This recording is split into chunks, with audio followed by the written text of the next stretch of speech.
Ladies and gentlemen, here he is, Neil Fuentes. Hello everyone! How's everybody doing today? Thank you.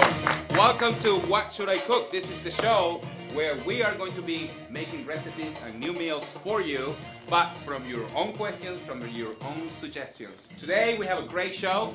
We're going to have a lot of fun today. We're going to be dancing, we're going to be singing, we're going to be playing electric guitar. This is just going to be a blast today. We have a couple of very special guests this afternoon. We have Mr. Sean Big Daddy McKee, ladies and gentlemen. And also, we have actually a 15-year-old guitar genius. Also, we're going to be making tacos. You like tacos?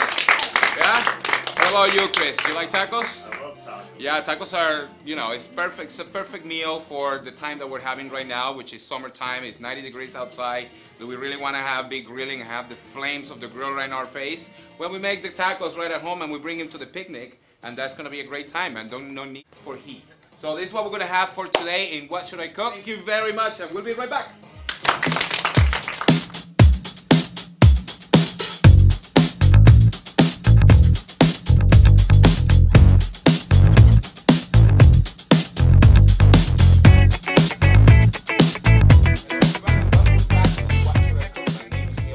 And this is a show where we're going to make unprepared meals just because of your questions or because of your suggestions. We have a great show today for you. We're going to be making tacos.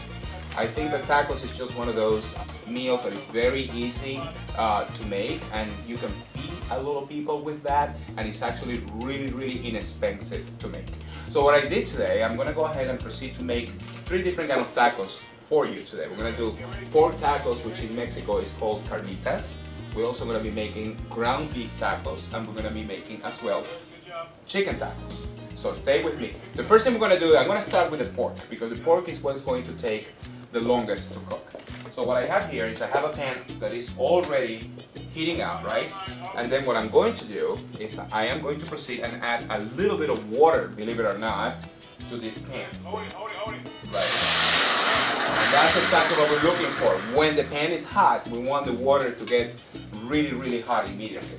Now, to this water that I have right here, basically already boiling, I am going to add my seasoning. The seasoning that I have here is adobo. Adobo is a Latin American seasoning that you can find at the regular grocery store. It has pepper, and it has cumin, and it has all these different kind of spices in it that is going to give food just this amazing flavor. So what I'll do is just add a little bit just to the water, as you can see, right there. And to that, we're going to add the pork right in there. I already have, this is basically just pork loin that I cut in little pieces, right? And then we're going to put it right in the water, right there for you. And then the most important, one of the things that you have to do when you are cooking pork is make sure that you use oregano. Oregano and pork just go amazing. The flavors are just unbelievable. So we just grab a little nice amount of oregano and we put it right in there. I also have here a little bit of cumin right there. I'm going to add also a teaspoon, a half a teaspoon basically, of garlic powder. Also a half a teaspoon of pepper. And of course, salt. You need salt to season your food. So there you go. So we have the salt right there, we have the pork going on, and then what we're going to do is we're going to separate it a little bit like that. I don't know if you guys can see the shot or not of the food right here. And then we're going to cover it, and we're going to let it cook. And then what is going to happen is this water that is here with the pork is going to eventually evaporate. And because the pork has a little bit of fat, that fat is going to become into an oil that eventually is going to fry the pork.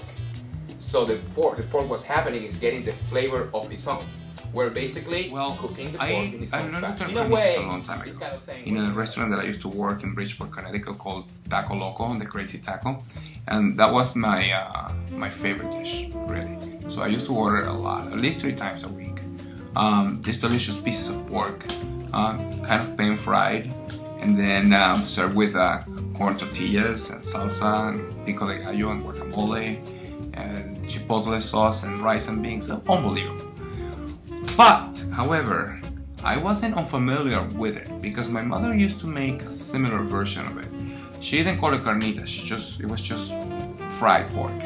And she used to make it the way I make it now. So what I did was combine both of them. The way that, not the preparation, because I follow my mother's way of making it. However, the way I serve that, I think a lot about Taco Loco when I do so. And basically, it's very easy to make. It's all you have to do is just grab the pork and cut it in little pieces, put it in a pot of water. Not too much water though. Put it like not even, basically barely covering the pork. And then add garlic, salt, pepper, and oregano. That's all you have to do. If you want to make it a little more flavors, you can always add a little bit of wine and then boil it. Boil it, boil it, boil it until the liquid just goes away. If it dries too much, then add a little bit of oil until it's nice and brown. And you are just going to love it. Try it. You'll see. You're going to absolutely love it. So we grab the pork, we have it right there, and it's ready to go.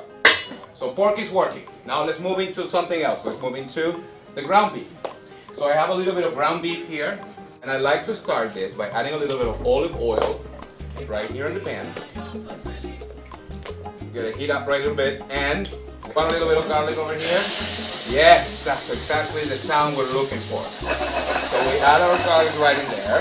To that also, I'm gonna add a little bit of salt, a little bit of cumin, a little bit of garlic powder, and the ground beef is gonna go right in there. And we're gonna start cooking our ground beef real quick. And then what is going to happen is the ground beef is gonna start releasing some juices, and it's gonna become really juicy and delicious, which is what we're looking for. To that also, I like to add, I have a little bit of onions, which I already diced for you. Put it right in there. Thing I did with tomatoes. Put tomatoes in there as well. And we're gonna mix all this. So what is gonna happen now is the tomato and the onions are gonna start releasing their juices with the heat, and it's going to also become this absolutely delicious, juicy, amazing, fabulous ground beef. Now that we have the ground beef going, then we're gonna move to the chicken now. So we grab a little bit of olive oil, also put it on the pan. Right there, and a little bit of garlic all goes a long way. Also a little bit of adobo as well, just like that. A little bit of salt, a little bit of cumin. We need cumin because it's Mexican food, and that's gonna give it this absolutely delicious smokiness that we're looking for when we're doing Mexican food. And then I bought chicken tenders. So you can already buy in the grocery store. Instead of buying a chicken breast, right, and then cut it in pieces, I already bought the chicken tenders already pre-cut. So what we're just gonna do is we're just gonna cook them for a little bit, and that's what we're gonna use for our fabulous stuff. So now we have pork going over here, we have chicken going over here, we have ground beef going over here.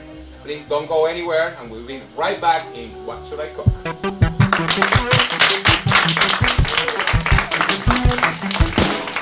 I didn't hear what you were saying. I live on raw emotion, baby. I answer questions, never maybe. And I'm not kind if you betray me.